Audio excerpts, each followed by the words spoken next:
Julia here. Right, we're going live. Good evening all and welcome to the Wednesday night quiz. It's nice to see so many people ready and raring to go for tonight's quiz. As you will notice, I am sporting my, what is it? What are these things, Ange? Oh yeah, sorry, my flamingo shirt tonight. Newly washed and freshly pressed. You'll also notice my nice smart hairdo, which I've had done tonight, courtesy of my wife. I think she missed a bit round here, and she took too much off here, and I've ended up with a bald patch. But then most people would think I've got a bald patch anyway, but let's not worry about that. Right, evening to Harry Cage and gang. Welcome to Mike Yates. Nice to see you. Nice to see you, Michelle. Let's see how we can fare tonight. Hi, Steve. Steve Farnham's logged in. We've got the team Don Grisote. Let's see how they fare. We've got from Manchester and London calling. Ian Barker's just logged in. Evening, Ian. How are you? Have you had a good day? Ruth Foster from Spoonfish and the Greys are all here this evening. Great to see you. Chris Speaks just logged in. Come on in, Chris. Let's see how you can fare tonight. You can't see the join. Neither can I, actually. It's all right, isn't it? She's done not a bad job at all, to be fair. She's saying I'm pushing it all wrong now. In a minute, let me just bring it down just in case. There we are. Look at that. No better, is there really? It's almost, I'll have to get, it's no good for all this broadcasting. Probably some makeup in future might do some good. But we'll see. It'd take a lot of makeup with me, that's for sure. Good evening, Richard Potter. How are you tonight? What beer are you on tonight, Richard? I trust you have a pint to hand. Jackie Skip, good evening to you. Martin Davis, nice to see Martin and Tina alive. Well, they're taking part tonight, so let's see whether you can beat your nemesis, the Lewises.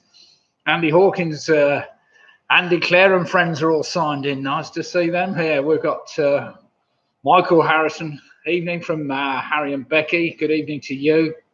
Hillary's just logged in. Hi, nice to see you, Hillary. Have you got the famous six of you playing tonight alongside that husband of yours and your sister? I don't know. We'll have to see. Nikki Bowser's just signed in. Hi, nice to see you, Nikki. And nice to see Marion's just logged in as well. So let's have some fun tonight. We've got Carol, Glyn, Roy, Hillary, Daisy, and Alan home alone. They're all there, six of them. Wow, that sounds a good, formidable team if ever there was a team. Never mind, as you know from previous quizzes, I'm doing 6 general knowledge rounds, pretty straightforward. We start, as always, with a letter connection round. Tonight, it's Wednesday, the 13th of all time. So if anything's going to go wrong, it will go wrong today.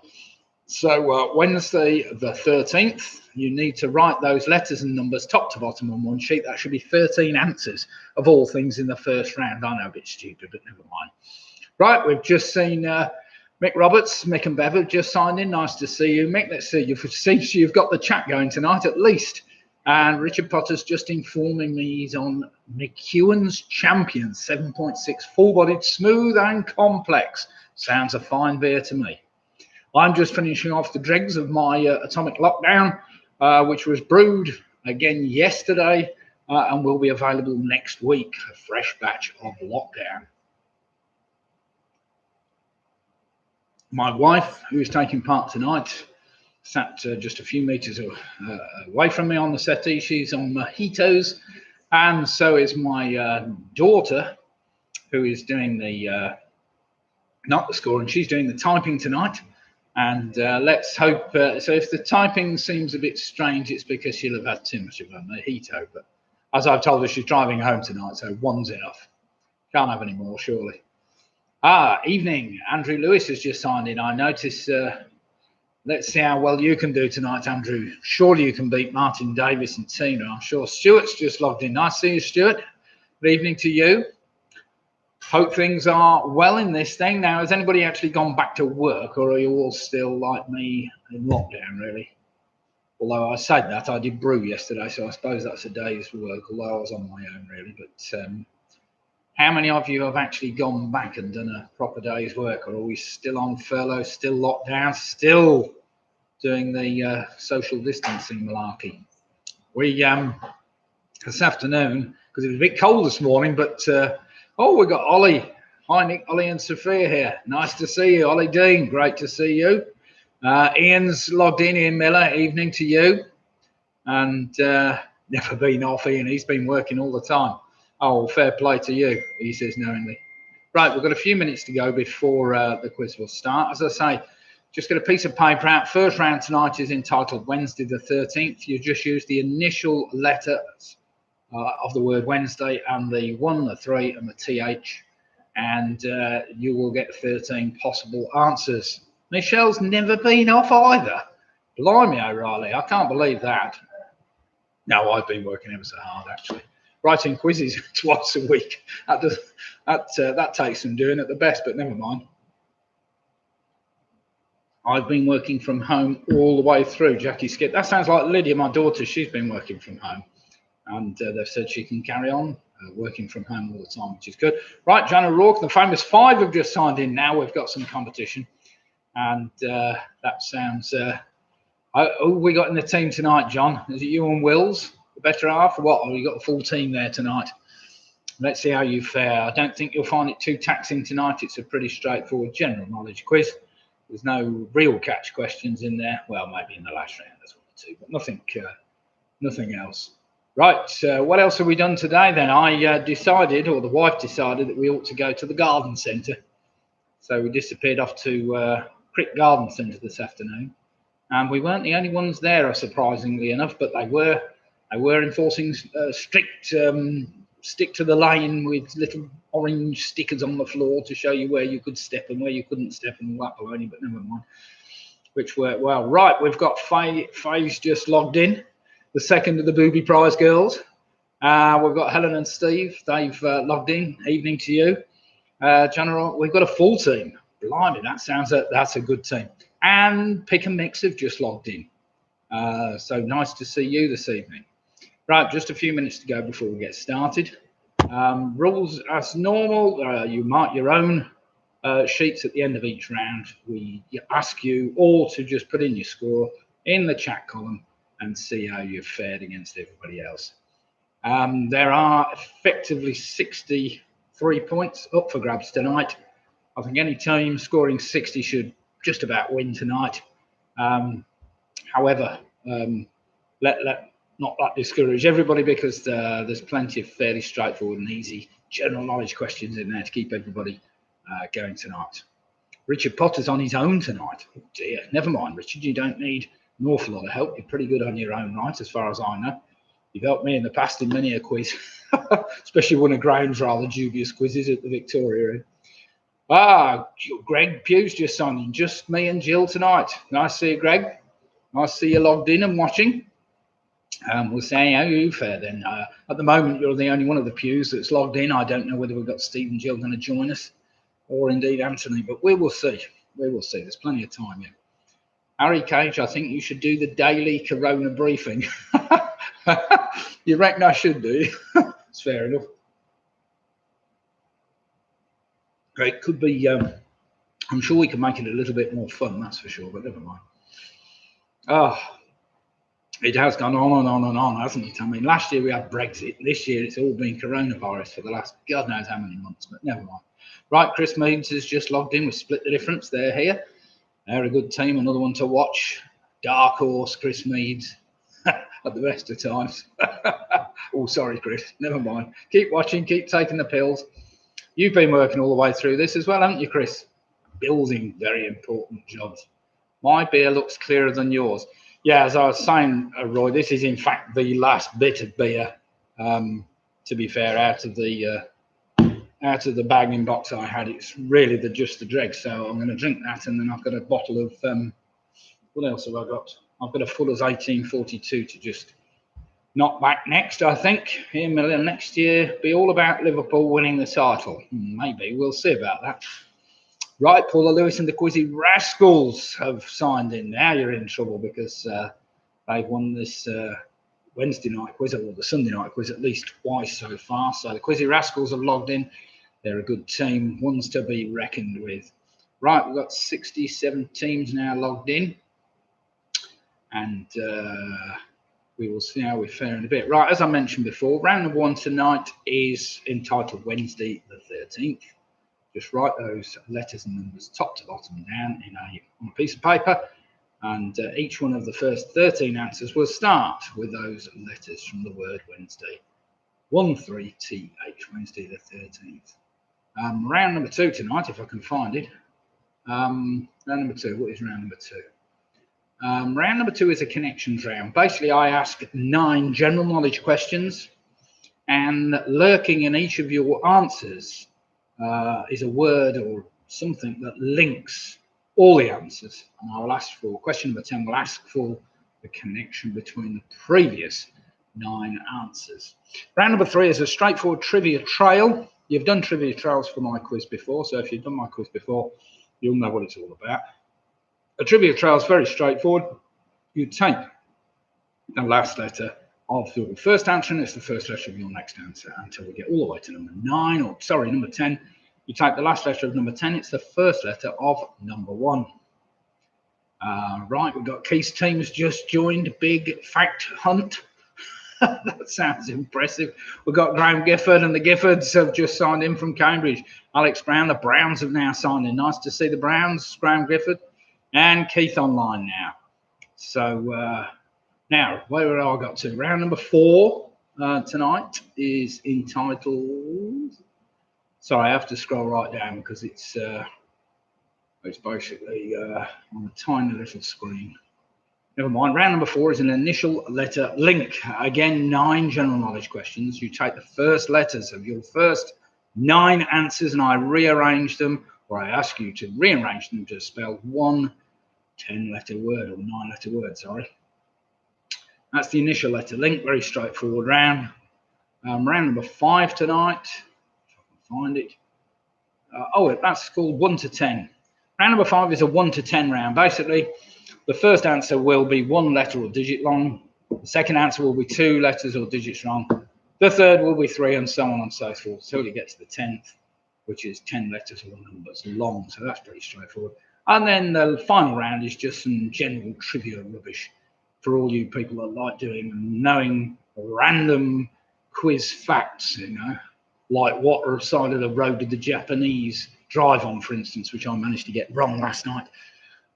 Don't know why I got that wrong, but never mind. I've never been to Japan, but I'd love to go there, so we'll see. Right, 2 minutes to go, and we will see how we fare tonight. Leslie's just Leslie Barrett just signed in. Nice to see you. Keith, you've got Norfolk in chance. Right, very, very, very witty. Never mind. That's fighting talk. So let's see whether Richard or Keith can pip each other tonight. That'll be an interesting battle. It's nice to have battles amongst yourselves, even if we can't be, everybody can't win, but never mind. Right, so round number 1 tonight, as I said, is entitled Wednesday the 13th. So the first answer tonight has got to start with the letter W. W for Wednesday. Does that make any sense? Or for, well, you don't have to put Wednesday down, it'll be the wrong answer, but we will see. Right, with just a minute to go, and then we're going to get going. It's been a reasonably warm day. It's currently 22 degrees in my house, but then it's always 22 degrees in my house. It doesn't seem to make much difference. Right then, it is now 2015, so I stand looking. Let's see how we fare tonight. Round number 1, as I mentioned, is Wednesday the 13th. So your first question will start with the letter W, and it is as follows. Are we ready? First one, nice, easy one to get you going. What is the surname of the Chief of Police, a fictional character from the animated television series The Simpsons? So what is the surname of the Chief of Police, a fictional character from the animated television series The Simpsons? Nice, easy one to get you going there. Lydia, you will notice my daughter has put the question up in the chat column on the right-hand side.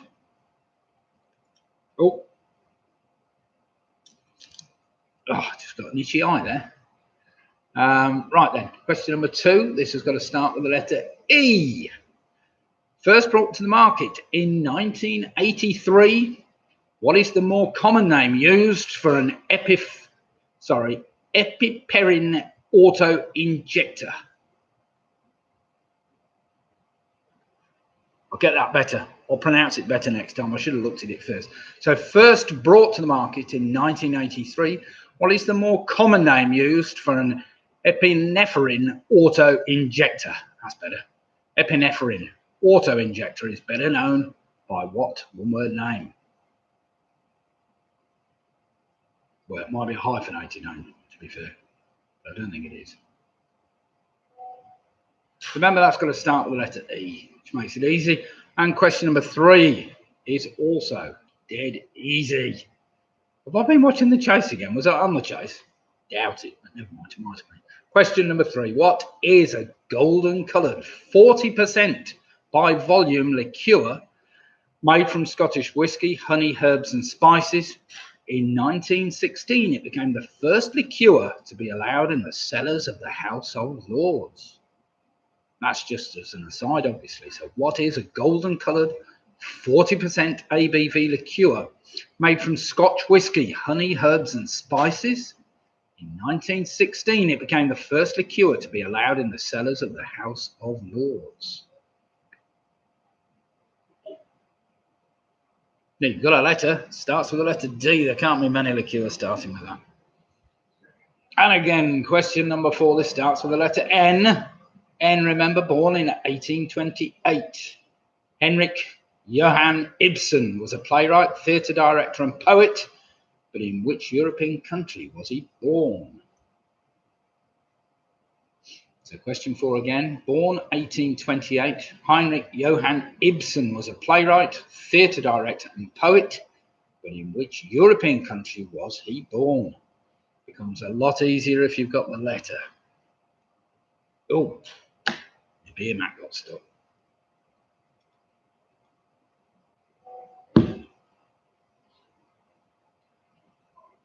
Late check-in due to baggage problem.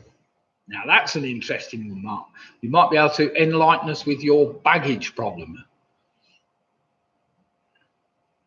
Never mind, the questions are all there, Mark. We've only got down to question number 4, starting with the letter N. Question number 5, this starts with the letter E. This is a bit trickier.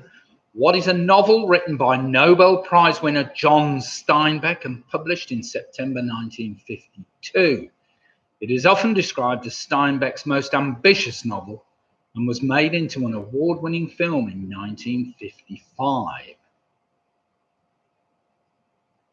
You don't need to know many of Steinbeck's books to get this one because it starts with the letter that I'm after. So, starting with the letter E, what is a novel written by Nobel Prize winner John Steinbeck and published in September 1952? It is often described as Steinbeck's most ambitious novel and was made into an award-winning 1955 film. I don't think it won many awards, but it did get an Academy Award for Best Supporting Actress, I think.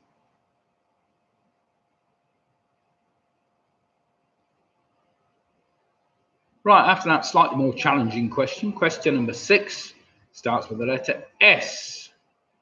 The River Wear in northeast England rises in the Pennines and flows eastwards, mostly through County Durham, eventually reaching the North Sea, near which major city?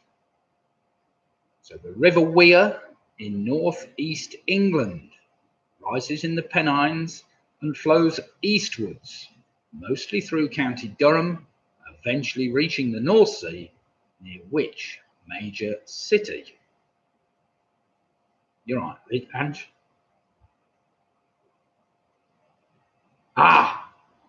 Do remember I'm giving you the letters.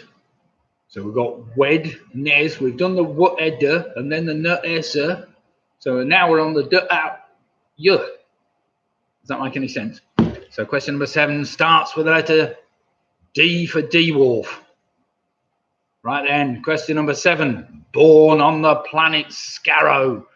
Who first appeared in the 1975 serial even, Genesis of the Daleks? So, born on the planet Scarrow, who first appeared in the 1975 serial Genesis of the Daleks? Come on, all you quizzers should get that one. No excuses whatsoever.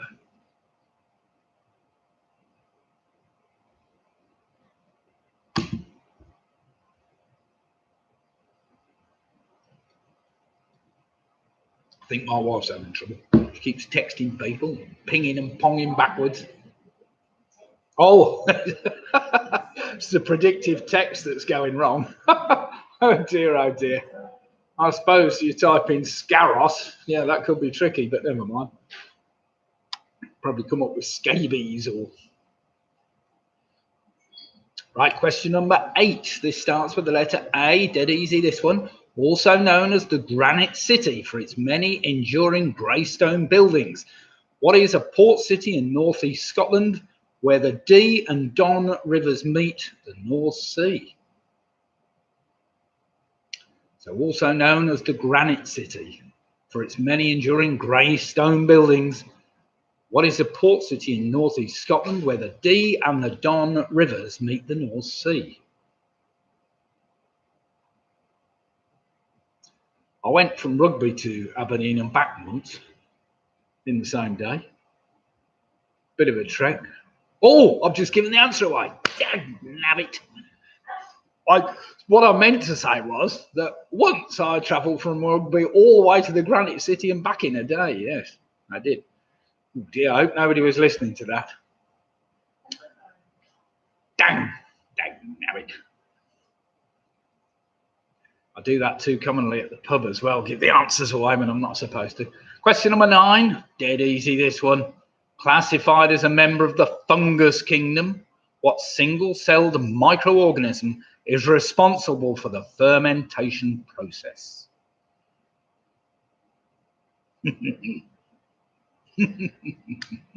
Don't. Oh, well, never mind. It caused a bit of a titter, should we say, a bit of a titter. There's a good old saying, isn't it? Right then, question number 10 is the first of your numbers. Listen carefully to this. This may catch a few out. What 2-digit number is the atomic number for the element sulfur? It is also the minimum legal drinking age in Germany and Belgium, and it's also the name of a song by the American band Green Day. So what 2-digit number is the atomic number of the element sulfur? It is also the minimum legal drinking age in Germany and Belgium, and is also the name of a song by the American band Green Day. Yes, actually, I forgot about that. You can go back, can't you? You can scroll backwards. Watch the mistake all over again. Fantastic. Question number 11, again a number. It's got to start with a number 3, this one, for everybody that doesn't know. This starts with a number 3. In humans, at what gestation is a pregnancy classified as being full term? I'll give you the choice. Is it 37 weeks, 38 weeks, or 39 weeks? I did do a bit of research today because there were some contrary opinions to this. So I did a bit of research just to check the answer was right. So we won't be arguing with the quizmaster. After all, you know, father of 3, I went through it all. Hard time that pregnancy, I tell you. Oh dear. Oh no, it's 37, 38, 39. Sorry, Liz. Presumably I didn't change that in the original. Lid's typing the answers out, the options, and unfortunately, of course, I've changed the options a bit there. Right, question number 12. Remember, this has got to start with the letter T.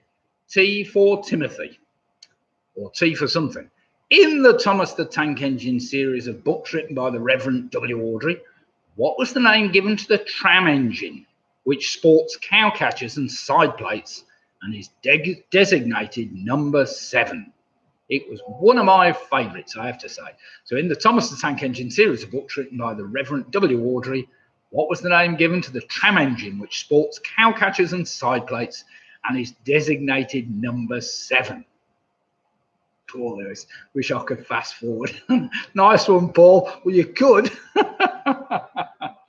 Oh dear, you're stuck there watching me. I know. You can always go and watch the telly or something, I suppose. Not that there's probably much on tonight. And finally, number 13, starting with the letter H for hotel. Which 20th century scientist is attributed with the quote, "With increasing distance, our knowledge fades and fades rapidly." He is best remembered for a famous telescope that was named in his honor. Kind of gives it away a bit, that bit, doesn't it? So which 20th century scientist is attributed with the quote, "With increasing distance, our knowledge fades and fades rapidly." He is best remembered for a famous telescope that was named in his honor. Jackie Skip, I went to antenatal classes with you. Did she? Oh, what? Well, there you go. You see, we had to learn a lot in those days, didn't we, Jackie?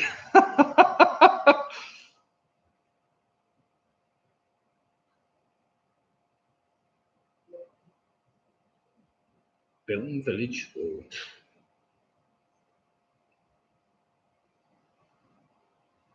They did. They put an answer in. I don't know. We'll see. David, we don't need to put the answers down, thank you.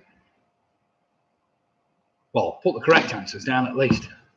I don't know. I've just asked the question.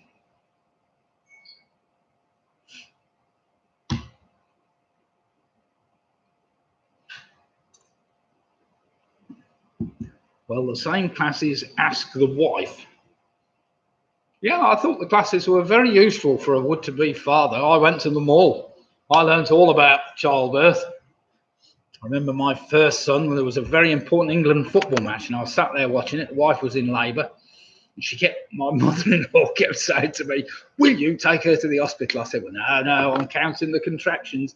What I was doing was counting to full time, actually, but never mind. But the contractions were well apart. They were about 10 minutes apart. We didn't have to rush to the hospital at that stage. So thankfully, I managed to, sorry, Paula.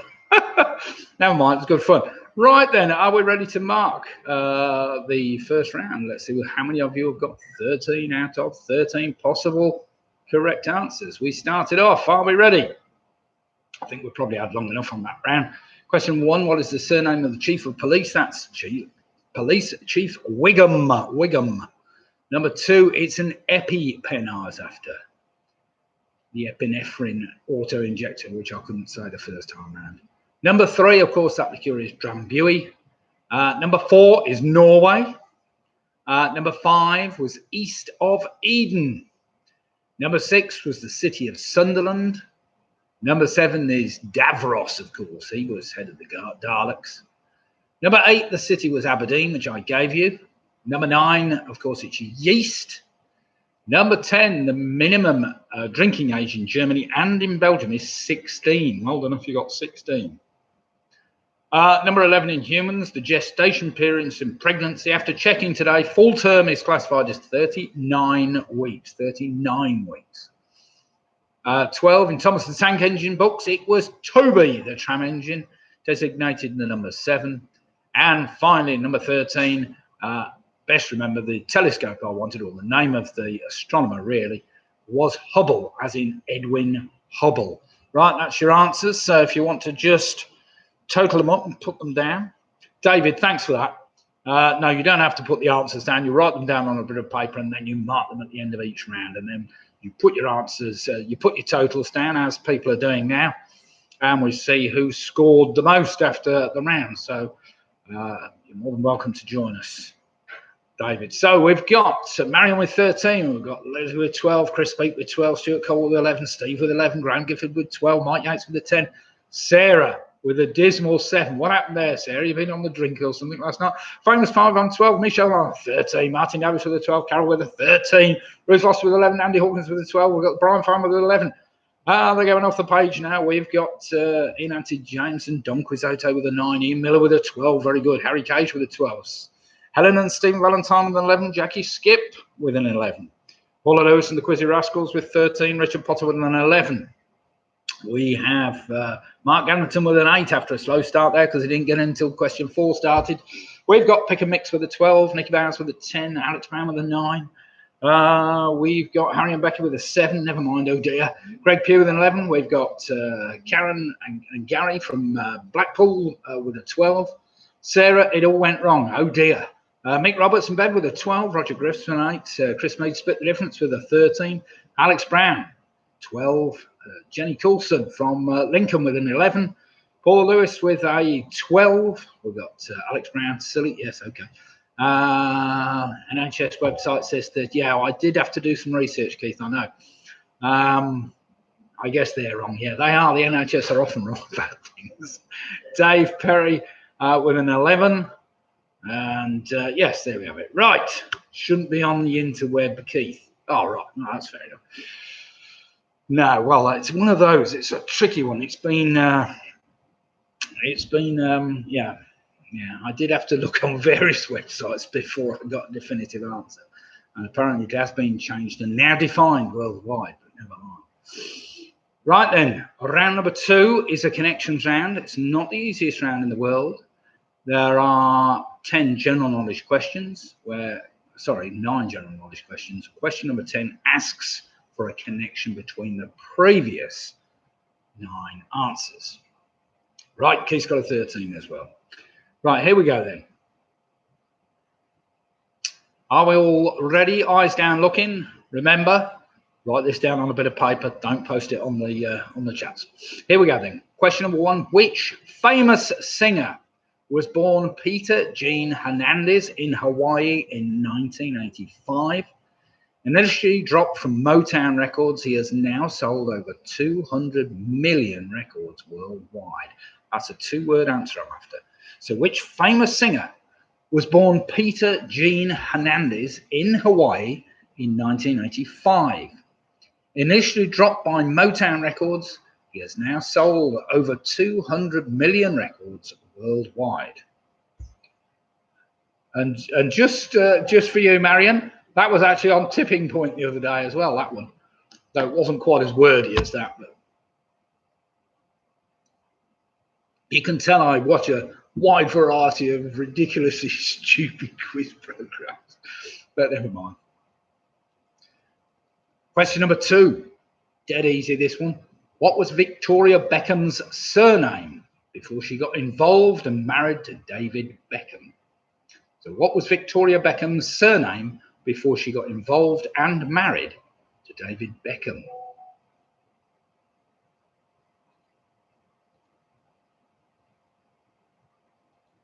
That's pretty straightforward, that one, wasn't it? Now, do remember, if you can make a connection between those 2 answers so far, you're doing quite well. You're doing quite well.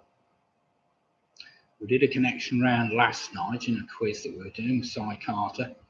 And what was the connections, Ange? I can't remember what the connection was last night. I can't remember, but we got it halfway down, and it makes all the answers very easy if you know the connection. Question number 3. This may give you the connection. Best known for a series of 7 fantasy novels for children written in the 1950s, which British author also wrote the Space Trilogy? So question 3 again, best known for a series of 7 fantasy novels for children written in the 1950s, which British author also wrote the Space Trilogy? I can't believe you haven't got that one straight yet, mate. What's that?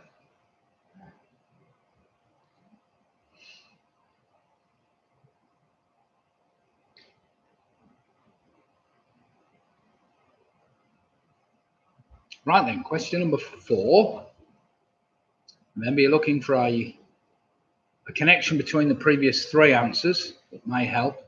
Question number 4, what name is given to a person trained to make wooden casks, barrels, and other similar containers from timber staves that were usually heated or steamed to make them pliable? So what name is given to a person trained to make wooden casks, barrels, and other similar containers from wooden staves that were usually heated or steamed to make them pliable? Oh dear. So can you make a connection between the first 4 answers?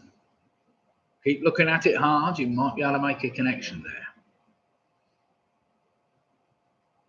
Question number 5 may well give the connection away. So are we ready with question 5? Played by Sacha Baron Cohen, who is the leader of the gang known as the West Staines Massive.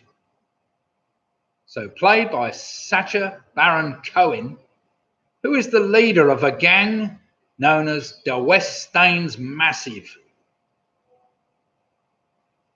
That's actually spelled 2 ways according to various articles. It can be spelled with a V or an F.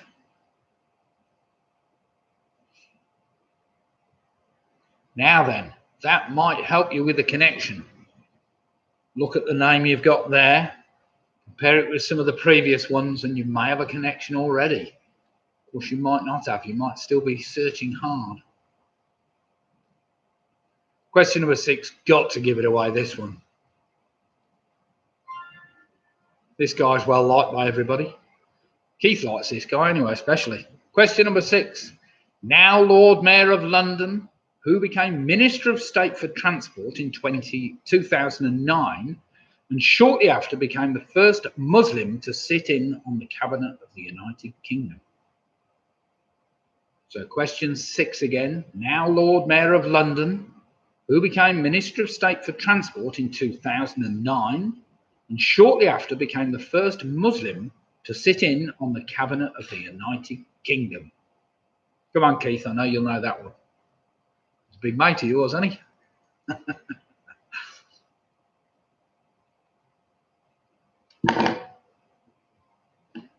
He was supposed to ride my new bike and he never did.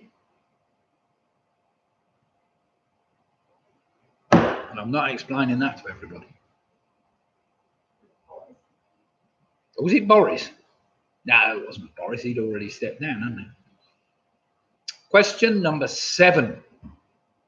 Which 1980s U2 album was named after a type of plant found in the deserts of the American Southwest that, according to legend, was named after the prophet from the Old Testament? So which 1980s U2 album was named after a type of plant found in the deserts of the American Southwest that, according to legend, was named after a prophet from the Old Testament?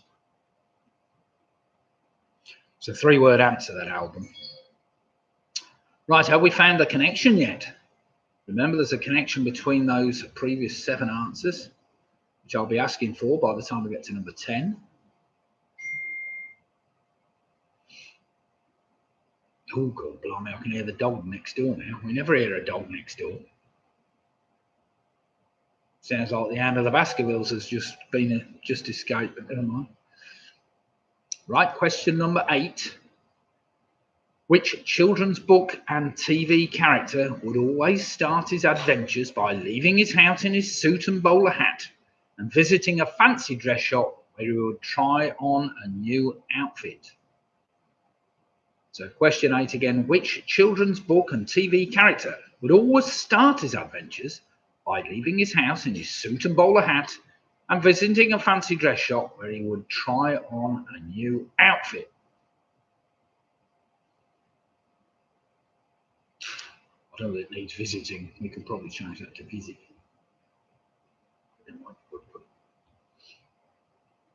Right then, have we got the connection now? Remember the previous 8 answers, there is a connection between them all. And finally, question number 9. Known for its many jewellery retailers, which area in the Holborn district of the borough of Camden is associated with the biggest burglary in British history? So question 9 again, known for its many jewellery retailers, which area in the Holborn district of the borough of Camden is associated with the biggest burglary in British history?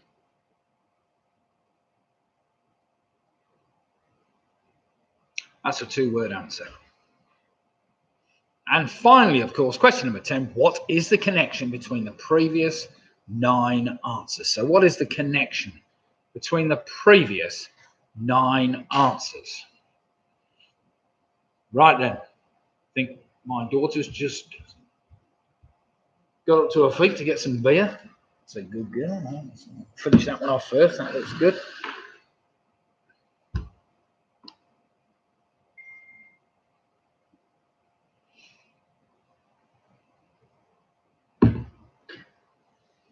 So after my trip to the garden centre today, where we bought a very nice little fuchsia, seemed the thing to buy, as they were out of begonias, we bought a fuchsia, but never mind. I knew it would be a mistake going there in the first place, but never mind. You can never escape from a garden centre, can you, if you're a bloke without buying at least a number of plants. After that, it was a trip into town to see whether I could get some filler. We went to Wilco's and there was such a queue I gave up. So we went to Home Bargains, and of course Home Bargains ain't got anything there, have they? Typical. Ended up in Asda. They had got something, but not a lot. What the hell? Managed to get some polyfiller, if nothing else. Right then, are we ready? Have you had long enough? Anybody need a bit longer? Just quickly put it on the chat if you need another minute. You haven't worked out the connection. It's a pretty straightforward connection tonight, I'm sure. And one, of course, helps you with the next. What's round with Asda? What's round with Asda? What does that mean? What's round with? You mean what's wrong with Asda? Not a lot.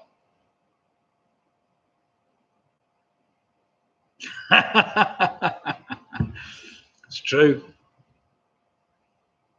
Well, I had this policeman chasing me all the way from the blooming, when the hell was it?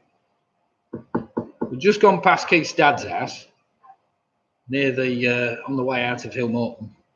This police car came creeping up behind me. Of course, he was following me in my new car, so I thought I'd give it a bit up the hill and left him for dead. All the way out to Crick, he was following me. I thought he was going to come and nab me for some reason. Right then, here we go. This is the connection round. Which famous singer was born Peter Jean Hernandez? That was Bruno Mars. Bruno Mars. Number 2, what was Victoria Beckham's surname? That, of course, was Adams, Victoria Adams. Number 3, best known for his series of 7 fantasy novels. That was C.S. Lewis. Number 4, of course, is called a Cooper. A Cooper is a man that makes barrels. Number 5, played by Sacha Baron Cohen, who was the leader of the gang. It was Ali G. Ali G. Number 6, I was after the Lord Mayor, Sadiq Khan, of course, one of Keith's favourite politicians, ex-politician. Number 7 was the Joshua Tree by U2. Number 8, I was after Mr. Ben, of course. He goes on his visiting with his bowler hat and whatever. Number 9 was Hatton Gardens, or Hatton Garden. And of course, the thing that connects the previous 10, they are all famous boxers. We have Frank Bruno, Nicola Adams, Lennox Lewis, Henry Cooper, Muhammad Ali, Amir Khan, Anthony Joshua, Nigel Benn, and Ricky Hatton. And I'm sure all you sporting people would have got that lot without too much trouble. Right then, let's see what the scores are in. Do remember to put your total score in. So we've got Leslie with a 21, Brian Farmer and Farmer's Old and New with a 21. We've got Marion with a 21. Have we got any 23s, I wonder? We've got Richard Potter with a 20. We've got the famous 5 with a 22. That's a good score. Michelle Givens with a 21. We've got Keith with a 22. 23. Ruth Foster, Fish and Chip Boys with a 21. Graham Gifford with a 22. Carol Jackson, Home Alone, 6 on 23 points. Ian Miller with a 22. We've got Martin Davis with a 20. Stuart Cole with a 21. We've got Helen Steve Valentine with a 21. Greg Pugh with a 21. Mike Yates with a 17. Jackie Skip, Booby Pryor girls are on 19 points. Crashton Byrne, Karen Pennington with an 18. Andy Hawkins with a 22.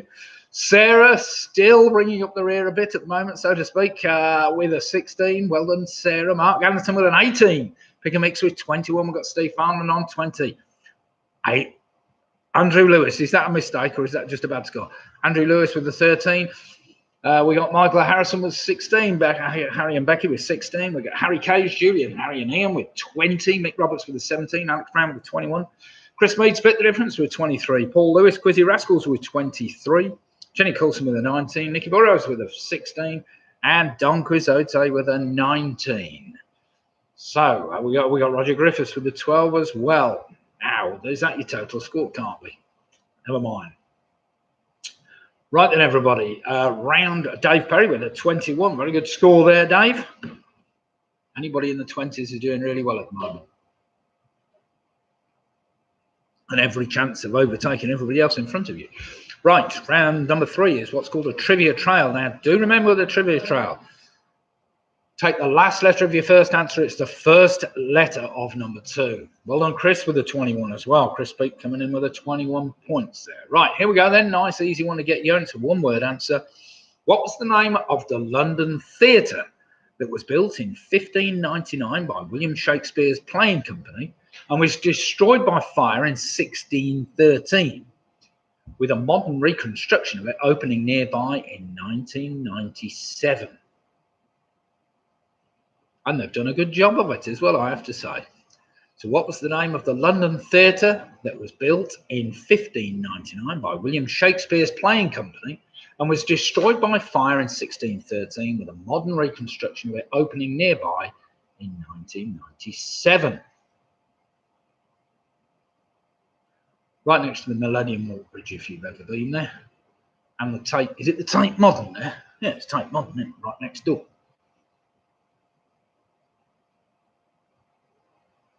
Right, take the last letter of that one-word answer, and it is the first letter of question number 2. A member of the lute family, how many strings would you find on a typical mandolin? So a member of the lute family, how many strings would you find on a typical mandolin? I do say typical, average, standard.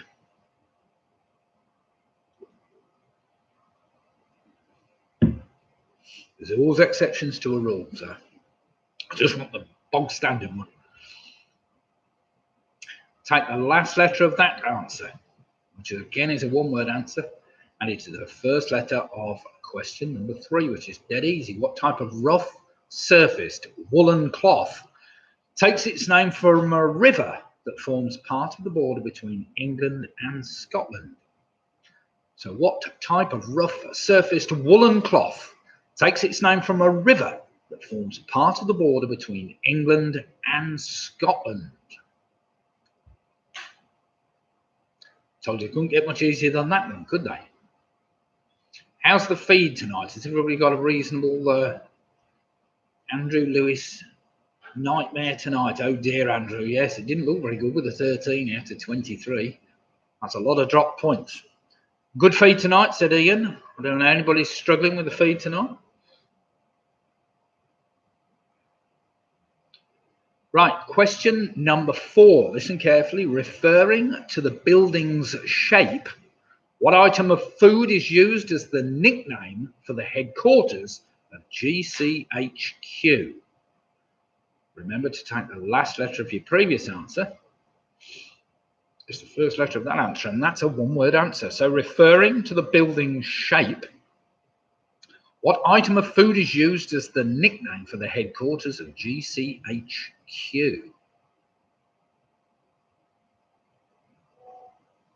Hi, I typed good and it instantly dropped out.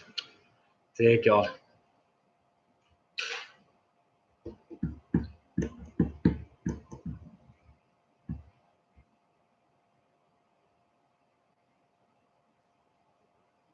Of course, our government's committed to high quality internet for all, so let's just hope that they keep their promises. Not that we'll have any money to pay for it by the time this is all over, but never mind. Question number 5 is a 2-word answer. I feel the need for speed is a famous line from which 1986 film? So question 5 again. I feel the need for speed. It's a famous line from which 1986 film? And that's a 2-word answer. Paul Lewis. Don't worry, Dad. I'll defend the Lewis name. Dear God.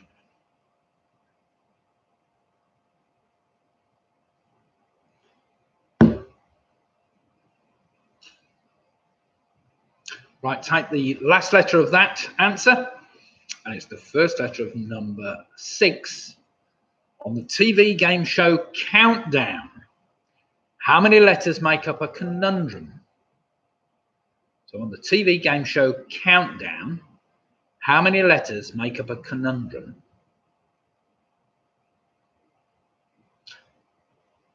Mark, if you've got a lip sync problem, maybe I could mime a second or two before I say anything. So if I went, hello, no, that might not work. Maybe you could just just refresh the page and try it, and it might resync again.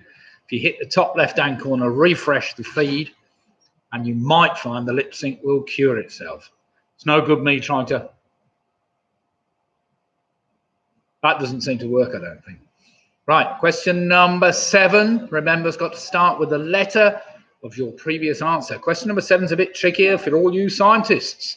Named after the winner of the 1921 Nobel Prize for Physics.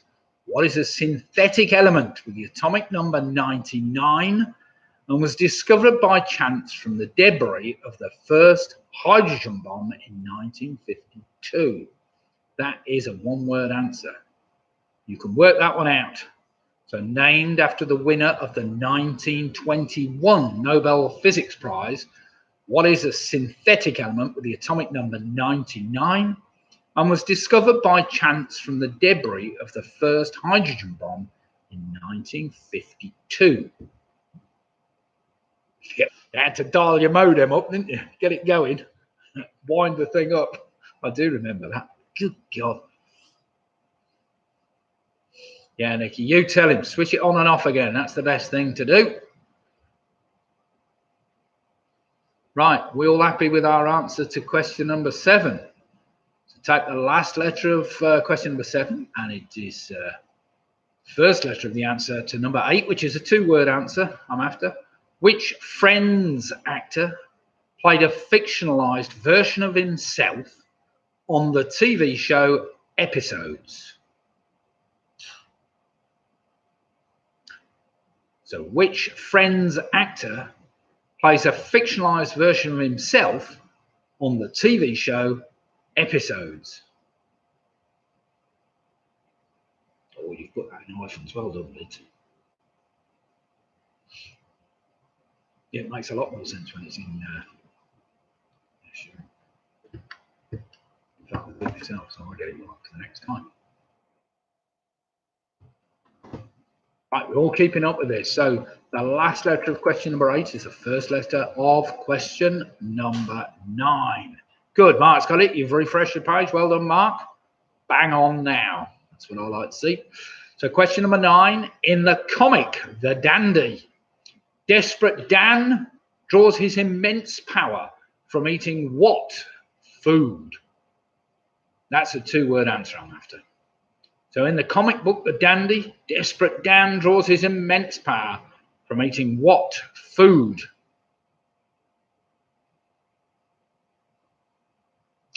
And if it's any help, it's not spinach.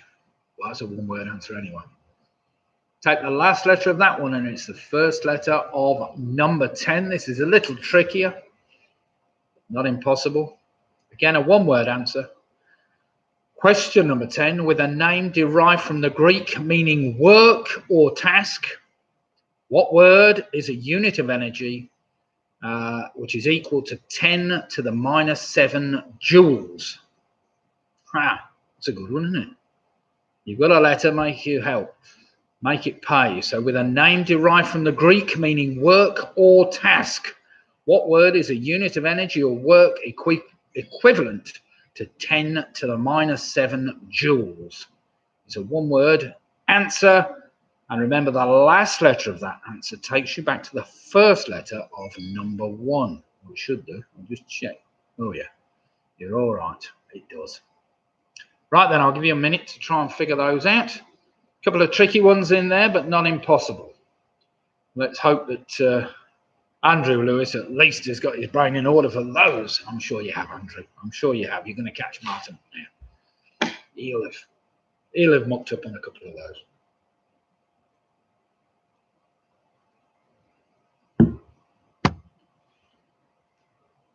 for all those that might be interested, next week we will be, the Atomic Brewer will be offering beers from ourselves. We've just rebrewed our Atomic Lockdown, so if anybody wants some Lockdown for next Friday, that should be available.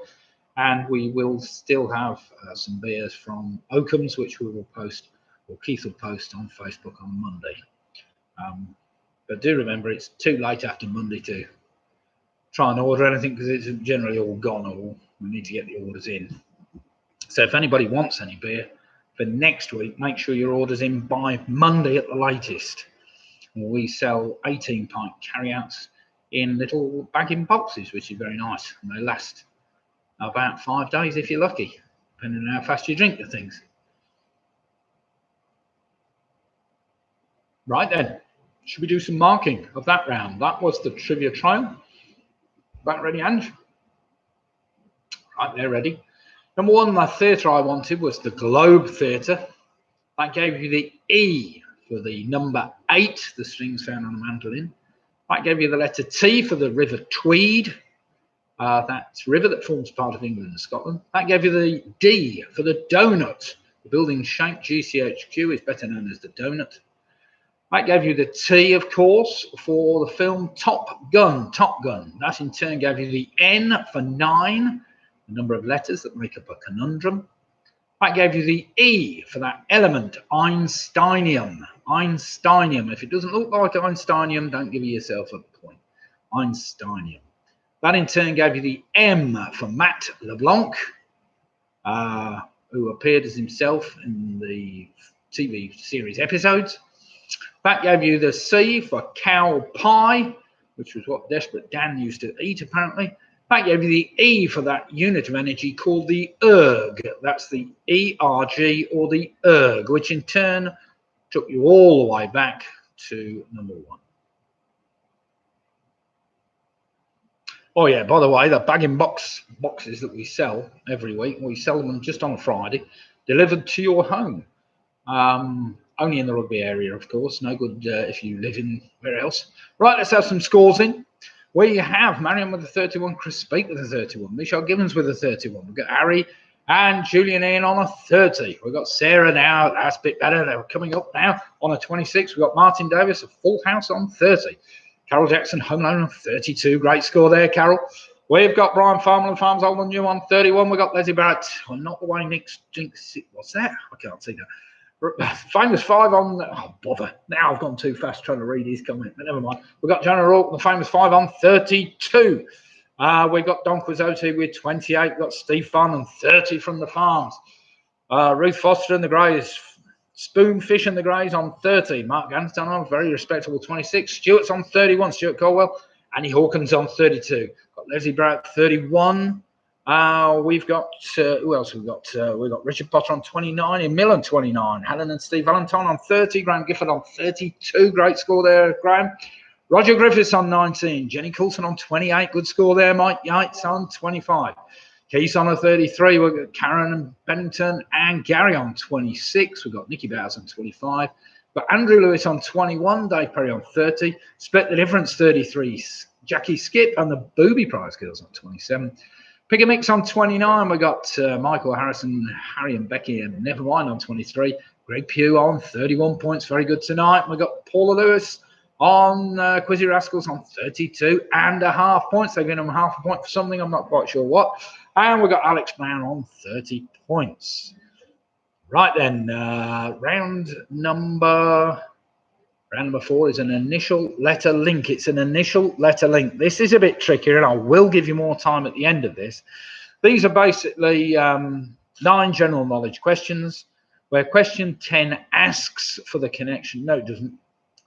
It asks you to rearrange the previous 9 answers, or the first letters of the previous 9 answers, which will spell out a 9-letter word. Carol Jackson. Keith, have you become a member of Rotary? Yes. Yes, Rotarian Keith Pugh. I mean, Keith Happis. Yeah, it's time I took him along to a Rotary lunch. Oh, we're not having any lunches at the moment. Never mind. Right, then here we go. Your initial letter link. Actually, Carol, it's time you joined. You do very little on a Friday lunchtime. She what? Works at a cafe? Not Friday lunchtime, I'm sure. Right then, listen carefully. Listen carefully. Here we go. Initial letter link. Also, the name of a comedy sci-fi TV show which was first aired in the 1980s. What is the most common type of star in the Milky Way? We've got Mick and Bev with a 27, and we've got Ian Miller, that's me, Foot. Oh dear. What happened then, Ian? What score are you on him? I didn't see your score. So question 1 again, also the name of a comedy sci-fi TV show, first aired in the 1980s. What is the most common type of star in the Milky Way? Ah, you've been made redundant. Does that mean furloughed, redundant? Yeah, mind. Could be worse. Right then, take the first letter or the initial letter of that answer and write it down on the right-hand side somewhere. Question number 2. In which European country would you find the city of Innsbruck, which hosted the Winter Olympic Games in both 1964 and 1976? So question 2 again, in which European country would you find the city of Innsbruck, which hosted the Winter Olympics in both 1964 and 1976? Now, don't worry if you don't get that, because you might be able to get it with a connection at the end. Not the connection, the link, the word that links them all together. So take the first letter of that answer, write it down on one side. Question number 3. Not too hard. Don't think about it too long. What letter begins the names of more elements in the periodic table than any other? So I'm just after a single letter. What letter begins the names of more elements in the periodic table than any other? There's quite a few of them as well. Again, if you didn't get that, you might be able to come back to it later and fill it in.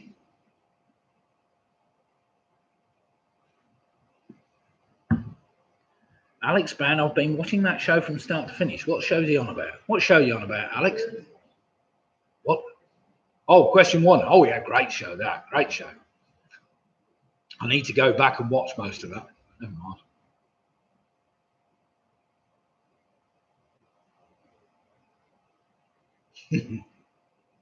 Question number 4. Listen carefully. Which video game company was founded in 1972 and manufactured the arcade game Pong, which is generally regarded as the first ever commercially successful video game? Thanks, Alex. It was just me being stupid. Don't worry. I got the gist of it in the end. Yeah, it was a great show. So again, question number 4. Which video game company was founded in 1972 and manufactured the arcade game Pong, which is generally regarded as the first ever commercially successful video game? So I'm just after the name of the company. Again, take the first letter of that company, write it down on the right-hand side somewhere.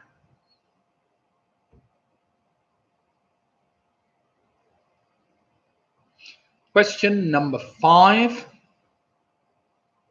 Following All Saints' Day, All Souls' Day is celebrated on the second day of which calendar month? So question 5 again. Following All Saints' Day, All Souls' Day is celebrated on the second day of which calendar month? See my wife scribbling that one down straight away. What are you waiting for the answer? Oh, you're imagining it. Oh, fair enough. Come on, that's a lot easier than you. Oh, you're waiting for a reply, waiting for a ding.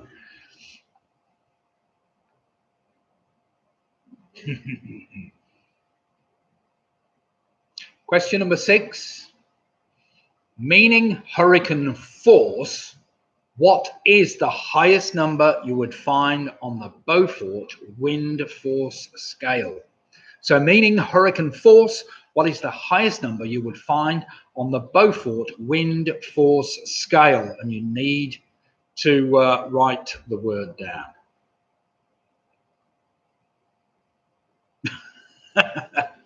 Yes, All Souls Day. Yes, it probably comes before Our Souls Day. We'll have less of those jokes, Chris. There's nothing like a bit of witty banter.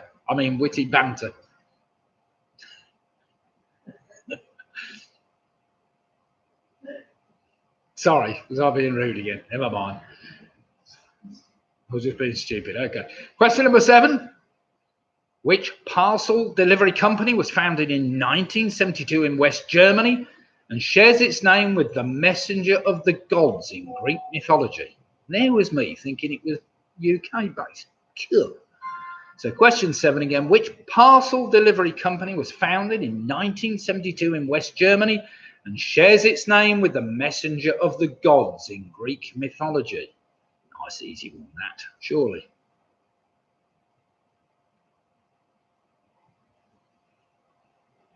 Maybe it's Greek mythology anyway. Question number 8. Just when you thought it couldn't get any easier, this one's for you, Ian. Nice easy one. Born in 1770, what was the first name of the German composer commonly known as Beethoven? So come on, it doesn't get much easier than that. Born in 1770, what was the first name of the German composer commonly known as Beethoven? Oh dear, oh dear. Alex, you mean a not very good delivery company, I trust. Oh dear. We don't need to resort to foul language. That's fair enough. Remember, take the first letter of that answer because you'll need it in a minute. Question number 9, dead easy one this for all you sports fans. Which company has supplied the official match ball at every FIFA World Cup since 1970?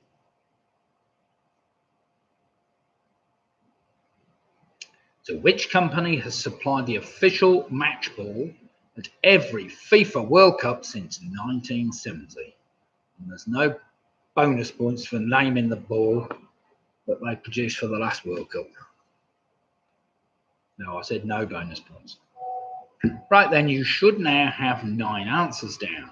Take the first letters of those answers and write them down on a piece of paper. Look at them carefully. And then I'm going to ask you question number 10. So question 10 says,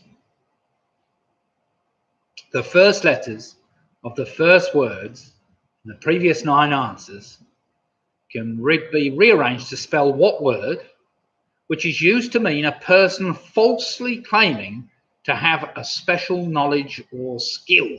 Sounds a bit like me. It comes from a French word used to refer to someone selling medicine at an outdoor stage show. And it is a French word. So the first letters of the first words in the previous 9 answers can be rearranged to spell what word, which is used to mean a person falsely claiming to have special knowledge or skill. It comes from a French word used to refer to someone selling medicine at an outdoor stage show.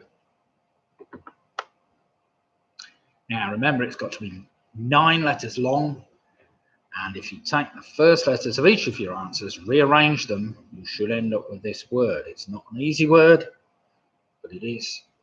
Well, it obviously stems from French because it sounds French to me. Better than sounding Dutch, I suppose, although it might sound double Dutch to most people.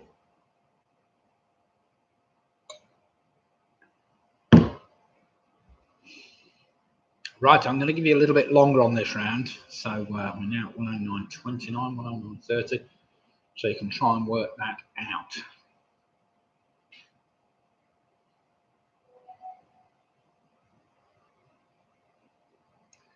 The way I spell won't make any difference. No, that's true. We had a spelling in last night's quiz that I did online. Got that one wrong. Minuscule. How the hell do you spell minuscule, for Christ's sake? I'm not going to say, because I got it wrong. I bet Chris Speak got that right, didn't you, Chris? And I bet Michelle got that right last night. God, never mind.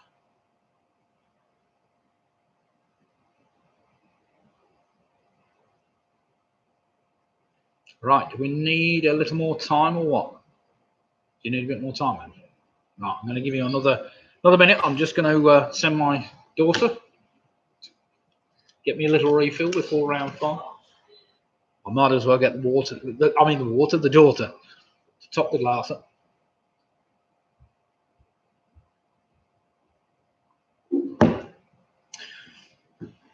I don't know what you've all been watching on the telly since this lockdown malarkey. I thought the BBC had put on a lot more of the old series than they actually have done. Put a few on, but not many. Been watching Killing Eve. That's been interesting. What else have I been watching? Blood. That was all right. What else have we watched? Who? Normal People. Bit long-winded, but quite reasonable. Though it didn't end very well, I think. But never mind. I didn't write the book. Oh, Michelle, you didn't get that minuscule either. I didn't get that last night. Never mind. Ozark. Ozark? What's Ozark? I haven't seen that. Killing Eve, yeah, that's been okay. Normal People, Normal People was good, Mark, but it didn't end very well, did it? I thought. Never mind. Just a bit of a faded out into obscurity, but never mind. Right then, are we ready to go through the answers? Have you managed to get that word? Right then, here we go then. I think you've had long enough. We've had 2 or 3 minutes now. So question 1, also the name of the comedy sci-fi show. I Was After Red Dwarf, the name of that most common type of star in the Milky Way. Number 2, Innsbruck is in Austria. Number 3, the letter that begins more elements in the periodic table than any other is the letter C for carbon, chlorine, and various other things, which I won't go into because I can't remember them. That game manufacturer was Atari. Number 5, All Souls Day and All Saints Day. Well, All Saints Day is the day after Halloween. All Saints Day is the 1st of November. All Souls Day is the 2nd of November. Number 6, meaning hurricane force. It is the number 12 on the Beaufort scale, 12. Number 7, which parcel delivery company was founded in 1972? That was Hermes. Number 8, it was Ludwig van Beethoven. Ludwig was what I was after. Number 9, that company that supplied the official match ball for every FIFA World Cup is Adidas.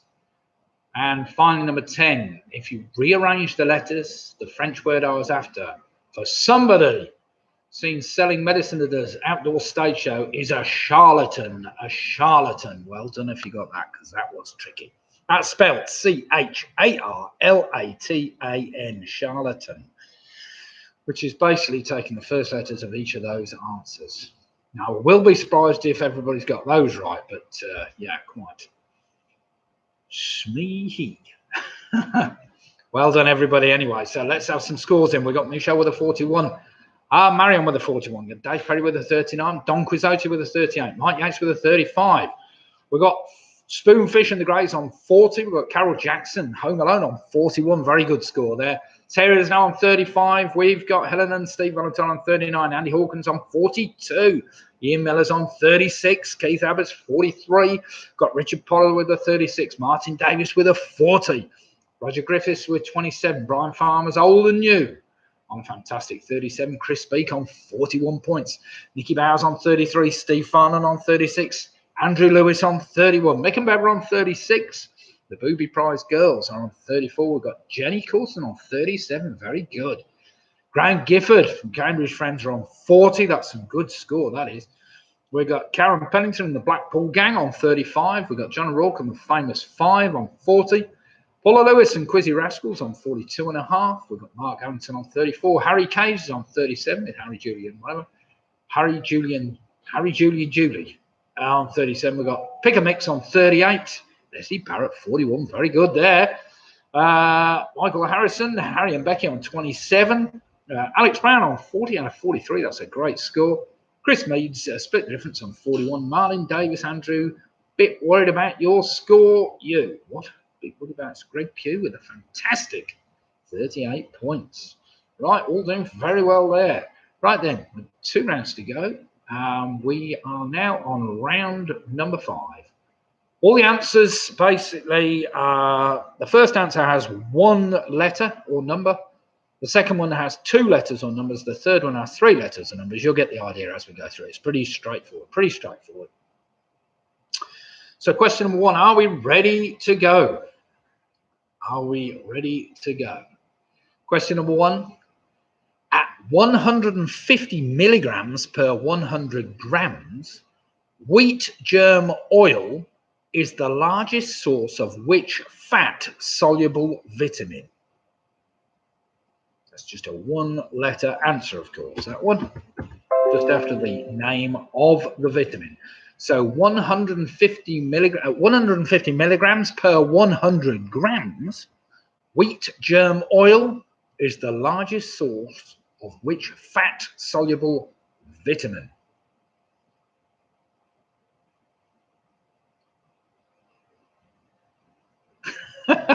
Martin Davis. Now, less of that. You're trying to wind Andrew up, aren't you, tonight? Bit worried about your score. You haven't had a new patio, have you? Well, he could have done. Yes, he could be. Either after he's been banned from alcohol or something.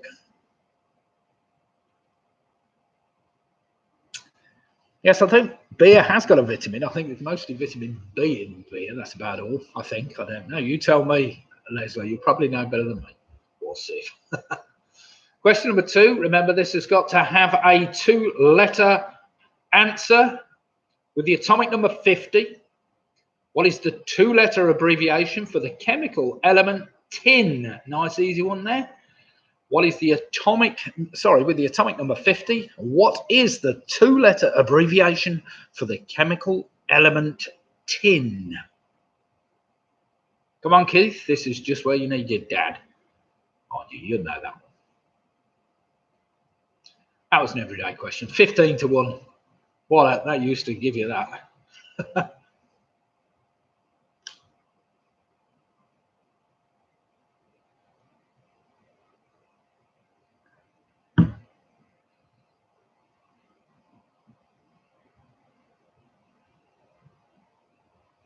Question number 3.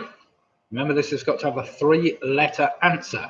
Which doctor, in inverted commas, was born Andre Rommel Young? He became the richest musical performer of 2015.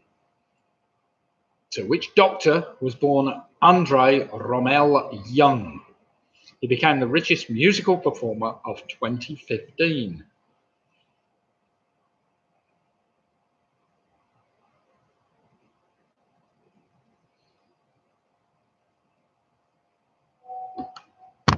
Oh.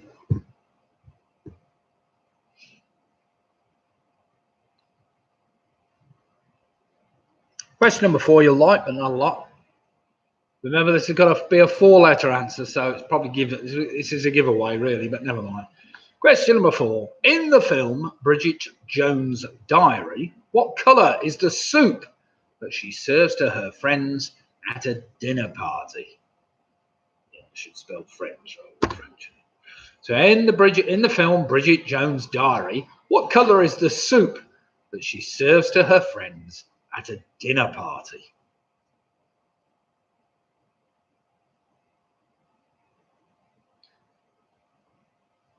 That was dead easy, wasn't it?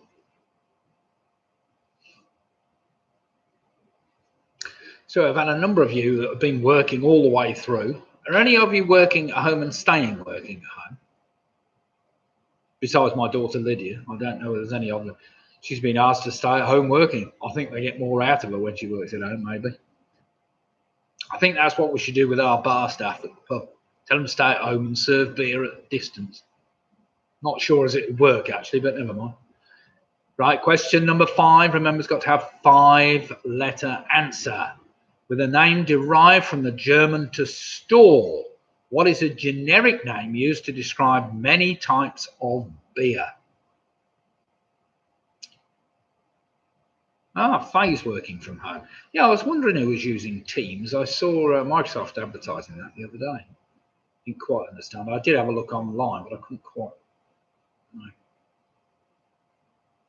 So question 5 again, with a name derived from the German to store. What is a generic name used to describe many types of beer? So Faye's working at home. Richard Potter, I'm on 12 weeks isolation. What does that mean? You've got the plague or something? You've got to stay away from everybody for 12 weeks, or you just decided to read 12 weeks of isolation? Why not? Karen, yes, us too. Well, both of you at home. That sounds fair. Chris Meads, well, he's not working from home.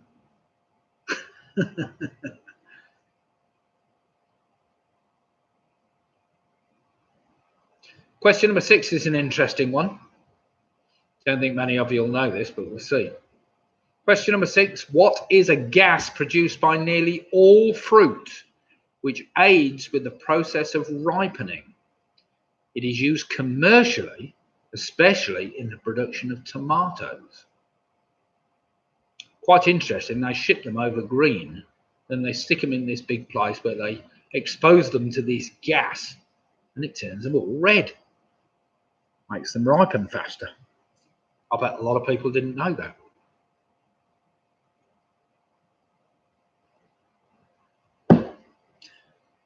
Well, the thing is, Richard, if you're isolating for 12 weeks, I hope you've got 12 weeks supply of beer at hand at least. What, you're working from home now, Chris? Come and help me with some paintwork. Question number 7. Remember, this has got to have a 7-letter answer. 15 munitions workers in Woolwich formed Dial Square FC, with each member contributing sixpence to help form the club. What is this Premier League club now known as?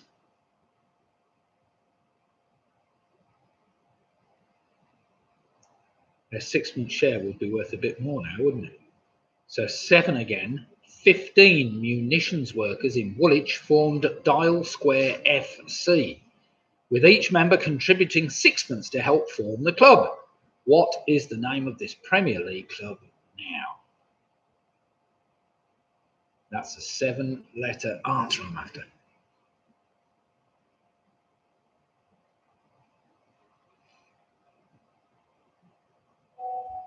Mark Ganderton, 12 weeks isolation. Got my first Boris box this week. No truffle, smoked salmon, quail egg. Oh, Malbec. My first Boris box. That sounds good.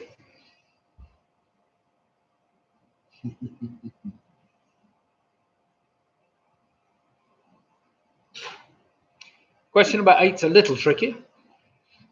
Originally made from flowers or leaves, what are decorative wreaths which can be hung around a person's neck? I need the plural of this. So originally made from flowers or leaves, what are decorative wreaths which can be hung around a person's neck? I don't think we had that, did we? What? No, it's not that. Remember, this has got to have 8 letters in that answer.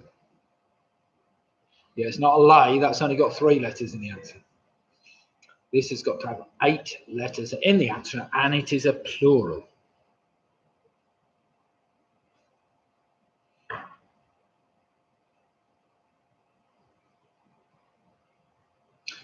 Question number 9 is a little trickier. And it probably is a little bit out of date, but never mind, I've tried to quantify it. But question number 9, besides online meetings, the British Cabinet has only once held a full Cabinet meeting outside London. In which British city did this take place in 1921? That was an easy question to ask before they started doing everything online, of course. So besides online meetings, the British Cabinet has only once held a full Cabinet meeting outside London. In which British city did this take place in 1921? Apparently it was due to the Irish crisis at the time. Not that it helps you with the city, of course. Remember, that city has got to have 9 letters in its name. No Googling cities. See how many have got 9 letters. And finally, number 10. Again, this has got to have 10 letters in the answer. With a name thought to originate from the town's red light district, in which English county would you find Grope Lane? It's true. Well, true as it can be. I think it's a bit more possibly made up than anything else. It's a good story by any standard. So question number 10 again. With a name thought to originate from the town's red light district, in which English county would you find Grope Lane? Again, that's got to have 10 letters in the possible answer. I can't believe anybody's going to get that one right, surely. You can have a guess, though. Quite a few shires with 10 letters, I'm sure. Right then, there's the 10. I'll give you a minute to quickly go through those and see whether there's anything you need repeating. Do remember, use your brains. You don't need to use Google or any other means of whatever else. Let's see how you fare. Before going to the last round, which of course is just a general knowledge, general trivia, rubbishy quiz round. See how you fare. God, I was watching the chase tonight. There was some demo he went on. He got 0, I think, in his cash builder. And I do wonder how they select some of these people, I have to say, but never mind. He didn't fare any better on the because I think he went for, I can't remember, I wasn't watching it. But oh dear, it was a bit dismal, I have to say. Although the team nearly, did they win in the end? I can't remember. It was a bit of a funny old thing tonight. Never mind. Right then, have you got all your answers ready? It was a 1 to 10 round, so question 1 should have had 1 letter. Question number 2 should have had 2, number 3, 3, number 4, 4, and so on and so forth. Until you get to number 10, which should have had a 10-letter answer. I'm not expecting any 10 out of 10s on this round. It's a bit tricky, I have to say. But we will see. We've got some very good teams out there. And I have to say, I mean, when I look at some of the people that certainly used to come in the pub on a Sunday night, we've got some very clever teams there. And they were always there or thereabouts, neck and neck, every Sunday night. We'll see whether we can get back to it in a few months' time. Whether people are happy to come into the pub, we'll see. It might be a bit tricky, but never mind. We'll have to do some social distancing. We've got maybe 5 corners in the pub, so we get 5 teams in. They'll have to huddle together or something as family or whatever. I don't know whether Martin Davis and Andrew treat themselves as family. I don't know if they sit on the same table or not. I can't see the cunning linguists all sitting together. 6 of them, they're all from different places. Right then, let's go back to the... yeah, we'll have to sit one at the other end. Right, here we go then. What have we got to? Sorry, just trying to find 1 to 10. Here we go. Here are the answers to the previous 10 questions. 150 milligrams per 100 grams, wheat germ oil is the largest source of which fat-soluble vitamin? That's vitamin E. Vitamin E. Well done if you got that. Number 2, the chemical symbol for tin, of course, is SN. I think it comes from the stenium or something from Latin. God knows what that's supposed to mean. Number 3, it was Dr. Dre. I was after DRE, Dr. Dre. Number 4, of course, Bridget Jones serves up blue soup, which kind of went down okay, as far as I recall. Number 5, generic name used to describe many types of beer is lager, from the German word to store. Number 6, the gas that's produced in nearly all fruit and is aids the process of ripening. That was very difficult. That is known as ethane. Ethane, as in methane without the M. Ethane. Some kind of hydrocarbon that's given off by them. Number 7 was the football club Arsenal. Number 8, those originally made from flowers or leaves, decorative wreaths, are called garlands. I wanted the plural, garlands.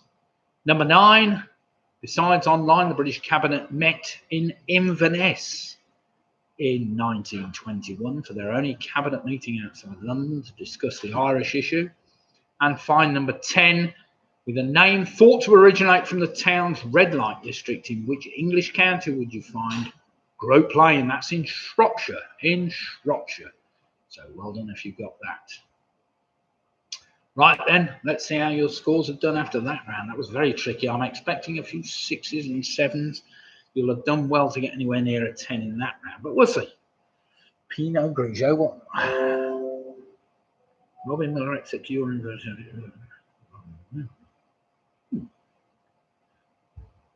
Dave Perry with 38. We've got Faye. Lydia, sounds good. Right, got some scores coming in. So on the doors, we've got Chris Speak with 38. Dave Perry with the 38. Rich Potter with the 32. We put Bottlers instead of Arsenal. What? Can we have that? Of course you can. Michelle Gibbons on 46. The gas is ethane, not ethane. What's that mean? Ethene. Ethene, ethane, methane. Is it ethene? Oh, well. All right. That's fair enough. If it's ethene, I will check that just to make sure it might well be.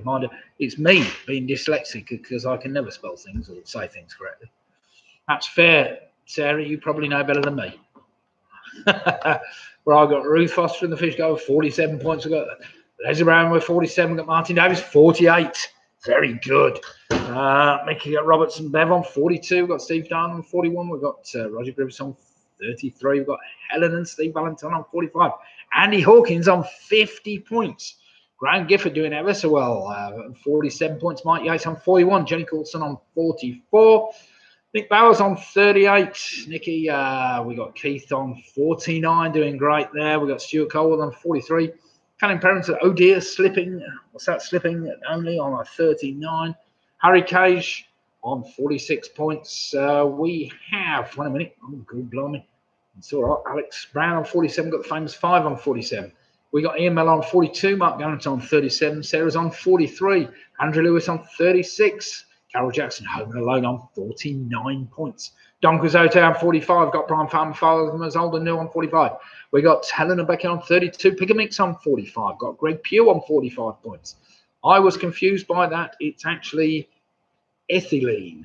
Oh, right. Okay. That's fine. I will. I'll have to double check that. I will take your word. I've had 2 people say it was the wrong name for the gas. But ethylene, ethane. Sorry.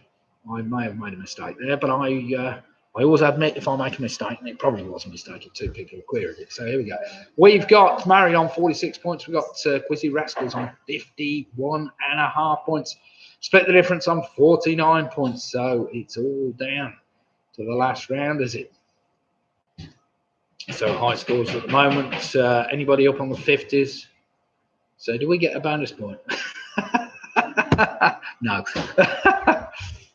49, 51.5. We've got another 50 and we've got a few 49. So all there or thereabouts into the last round.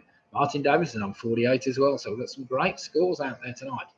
I knew it wasn't too tricky tonight, although that round was a tricky round for you all. Never mind. Right then, blank, bonus or bust. Oh, it's not actually blank, bonus or bust. Sorry, I've entitled that from the previous quiz. Basically just 10 general knowledge questions.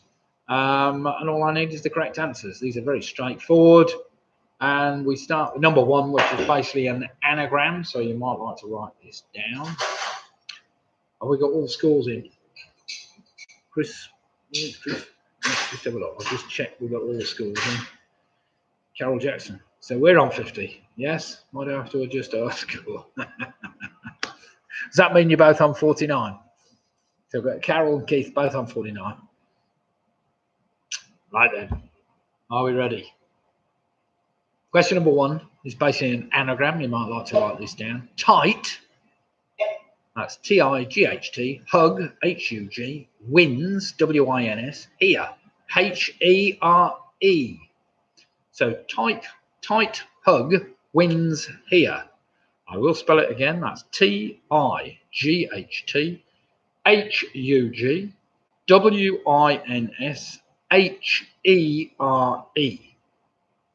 Is an anagram of which well-known two-word novel, which was first published in 1847 by a very, very famous author.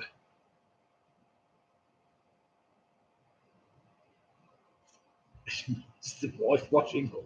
No, she'd run off. Actually, no, the wife wasn't washing up. She was running home to get some more beer. She just run back to get some more.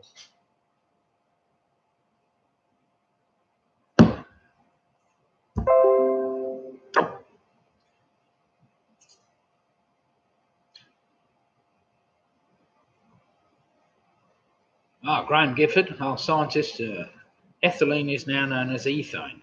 Oh, perhaps I was right. Never mind. I'll have a look later. As I say, you've got to be a bit careful with facts these days because what is fact anyway? De facto. Good Latin word, that is. Question number 2. What 3 colours of balls are placed on the baulk line at the start of a game of snooker? Come on, nice easy one there. So what 3 colours of ball are placed on the baulk line at the start of a game of snooker? You're probably right. It is probably derived from ethylene.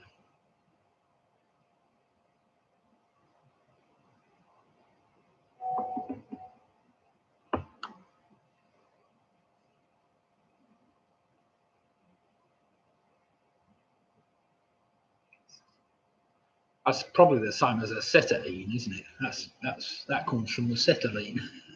Acetylene. Never mind. Let's not argue about chemical gases.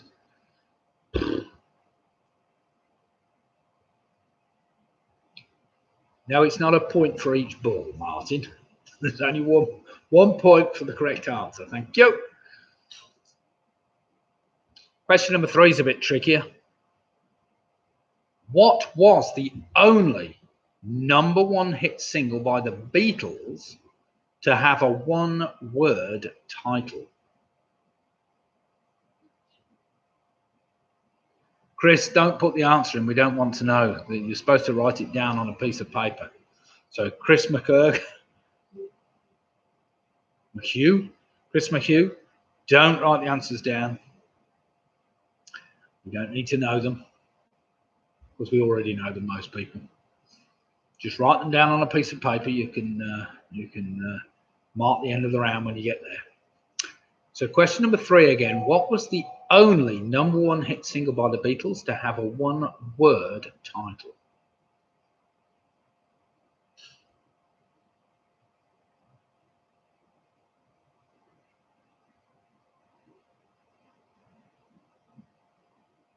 It's no problem, Chris. It's just that I know it's difficult because a number of quizzes you do put the answers down in the chat column.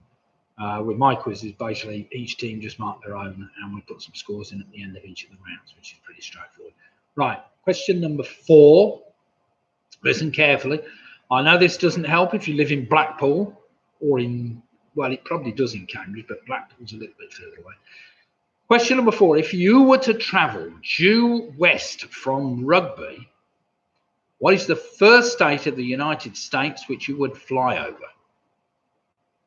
So if you were to, that's if you were flying, of course. So if you were to travel due west from Rugby, let's say in a plane, what is the first state of the United States which you would fly over? That's providing you had enough fuel, obviously. So let's just quantify that in a plane with enough fuel. If you were to travel due west from Rugby, what is the first state of the USA which you would fly over?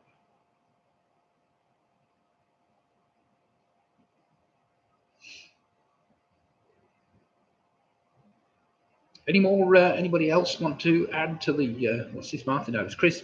First man to actually say sorry. Well done. I like that. Yes, that's fine. There's nothing wrong with that. I like people joining in, seeing how they do it. So, question number 5. This is a bit of a sporty question. What 2 even numbers lie either side of the number 15 on a standard dartboard? So what two even numbers lie either side of the number 15 on a standard dartboard? Somewhere down. Oh, somewhere there on the dartboard. You get the idea.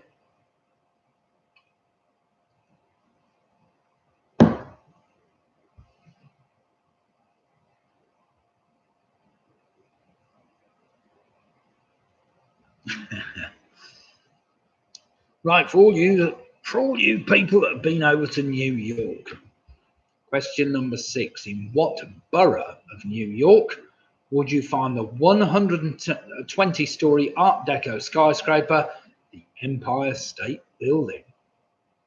So what borough of New York would you find the 120-story Art Deco skyscraper, the Empire State Building even?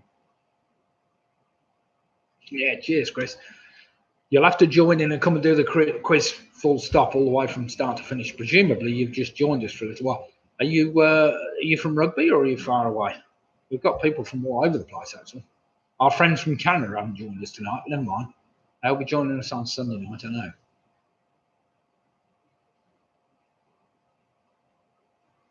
That's the beauty of the internet. You can be connected all around the world without any problem at all. Question number 7 is a bit easier. Is the equator described as a line of latitude or a line of longitude? So question 7 again, nice easy one. Is the equator described as a line of latitude or a line of longitude? Nice easy one, that.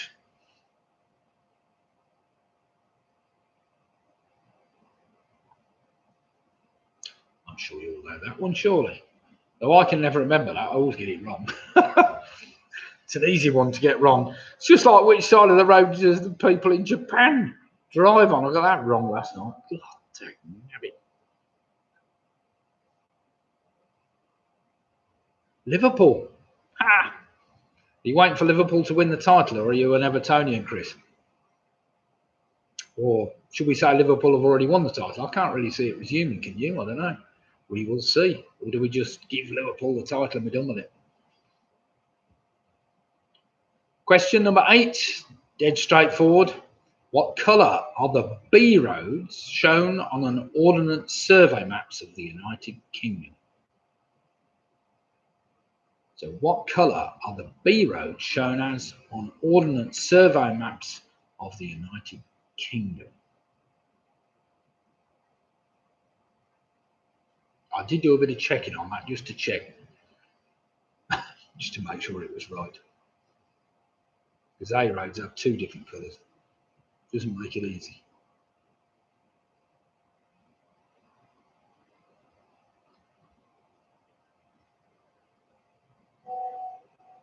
Right, just 2 questions left, and then we'll see who the winners and the losers are tonight. It's been great to see you all. I don't know if there's anybody watching the telly. What's the time now? It's 21, it's 9:45. Blimey. Sorry, it's been dragging on a bit. You probably want to get rid of me quickly. So question number 9. Of the 4 London railway stations found on a standard UK edition Monopoly board, which would come first alphabetically? That's true. I think you have already won, to be quite honest. My brother Greg, who's just questioned that one, of course, he's a big Man U fan. I'm a Red. We've already won. No, scrap the league. Unfortunately, I think they're probably going to give it to them, but we'll see what happens. We don't know yet, do we? Question number 9 again. Of the 4 London railway stations found on a standard UK edition Monopoly board, which would come first alphabetically?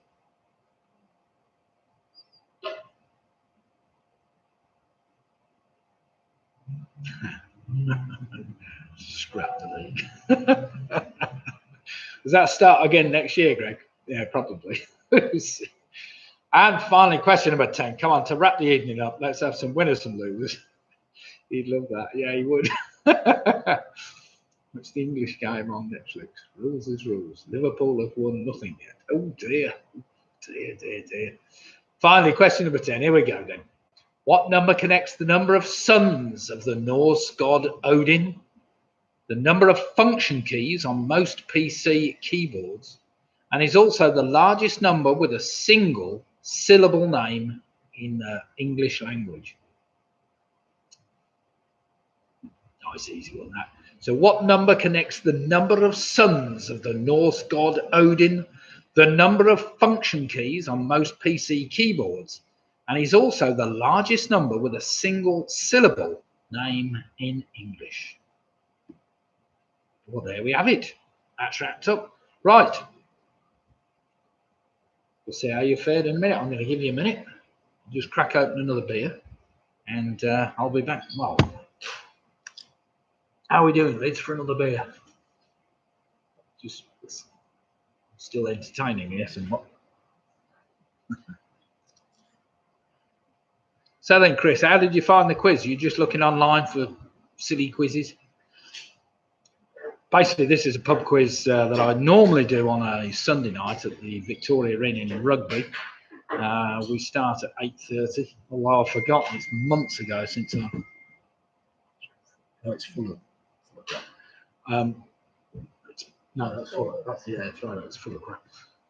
It's months ago since I did a Sunday night quiz, so I'm hoping that we can get back there in the next month or two, but I don't see it happening, really. Which is a bit of a problem. I mean, how the hell do you do social distancing during the quiz night when you've got people want to join a team? Unless, of course, they're all part of the same family. Jackson's Tape Note, you could all come in. You Pews could all come in on a Sunday night to support your brother's quiz. we could have the Abbas family and the Davises, and we've got lots of people come in and just form a team, I suppose. And sit at different tables at least 2 meters apart. I'd have to measure it, of course, to make sure you know what 2 meters was. Yeah, I think you probably did, Chris, but never mind. As I say, we do a Sunday night quiz exactly the same time. So if you want to take part, you're more than welcome. Right then, let's just go through these answers. The last round, let's put you all out of your misery. The final round was just general trivia. We started off with tight hug wins here. Anti-social distancing, it is, you're right. Tight hug wins here is basically a well-known novel called Wuthering Heights. Wuthering Heights. Question number 2, what 3 colours of ball are placed on the balk line at the start of a game of snooker? That's the yellow, the brown, and the green. Yeah, the Louis family. Number 3, what was the only #1 hit single by the Beatles to have had a one-word title? That was Help. Anybody argues with that? Yesterday peaked at number 8. It never got to number 1, which was a bit of a mystery to me. Number 4. If you were to travel due west from Rugby, what is the first state of the USA you would fly over? That is, in fact, Alaska. Alaska. Well done if you got that. Number 5. What 2 even numbers lie either side of the number 15 on a standard dartboard? That's the number 10 and the number 2.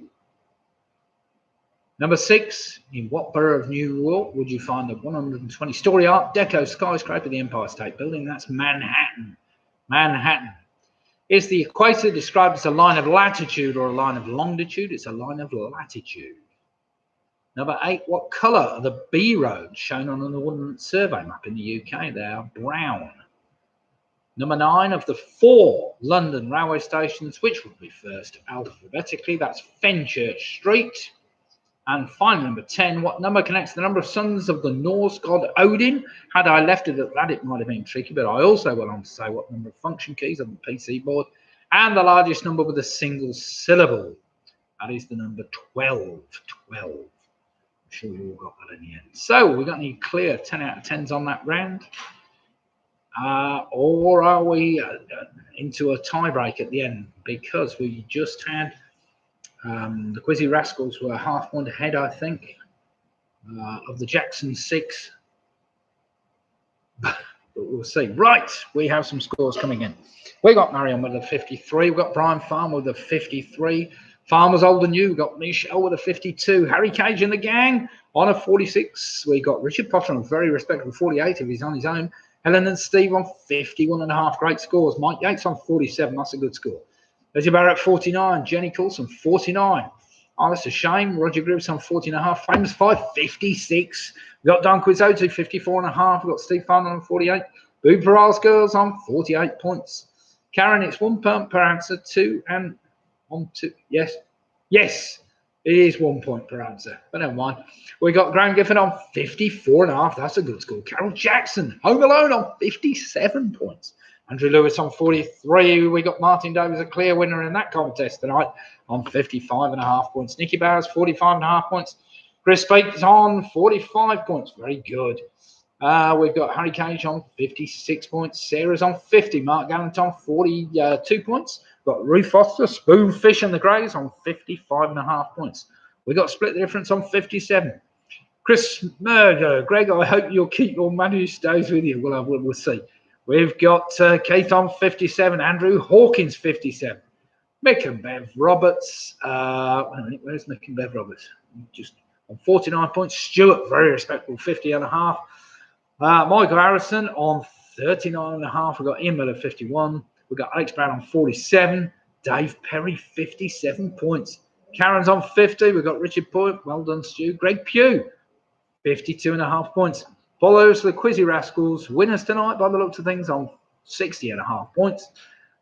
We've got Richard Potter and Keith. Mumsy, surely better today. Half points if you only got one of the darts numbers. That's what I assumed. Yeah, that's fine.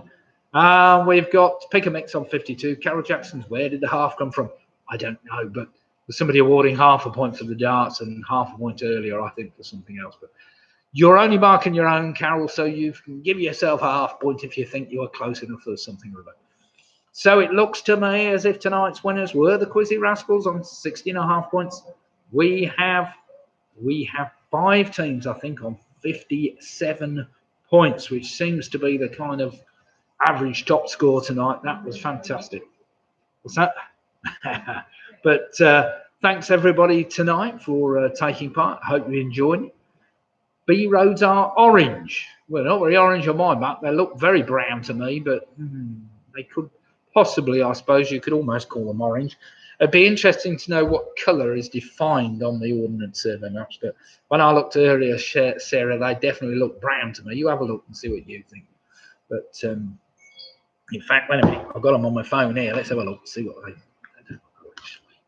Not even close to being orange, but never mind. Let's have a look. Navigation. GB maps. Here we go. Okay. Where is it? There it is. Now, what colour is that? What? Where's my thing? Yeah. Does that look brown or orange? Let's have a vote. It's in good light, that. Yeah, it looks browner than orange, I think. Yeah. It could be orange. I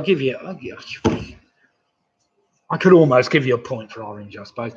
I didn't actually look up to see what colour they define it as. They might define it, to be quite honest, as orange.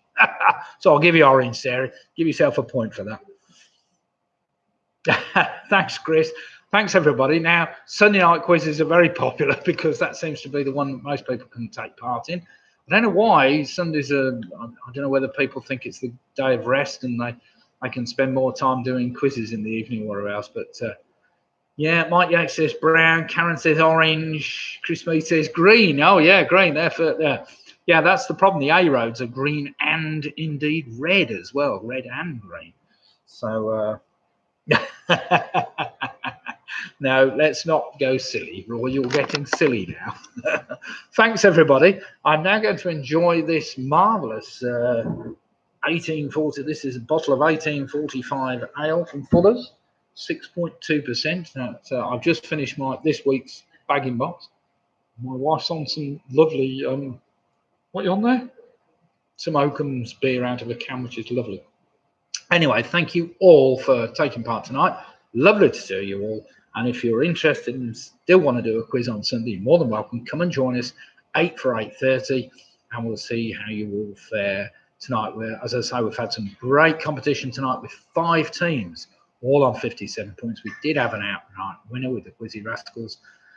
We might have to start having a handicap system and giving them 3 deduction points before we start the game, as they keep winning too many. But never mind. We did have a handicap system actually on our Wednesday night in one of our pubs, which kind of worked, but didn't. Anyway, nice to see you all, and we will see you again another day. I will leave the channel open just for a little bit longer whilst we chat. So, yeah, Sunday starts at 8 for 8:15. Same channel, just look for Nick's live quiz. I'll post it on Facebook, and we'll see how we fare. All right. But thanks, everybody. And thanks, Richard. You did that on your own. You did very well. So what week are you into now, Richard? You said you got 8 weeks locked down. How many weeks are you into? Or are you already done 8 weeks and you're on to the 9th or whatever? We started...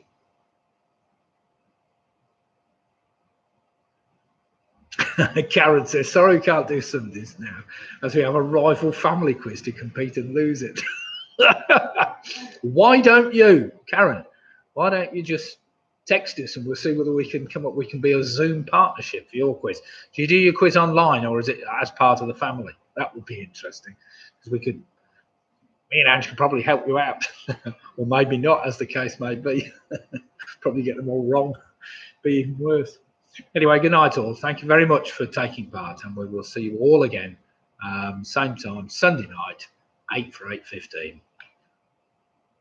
Cheers all. Thank you.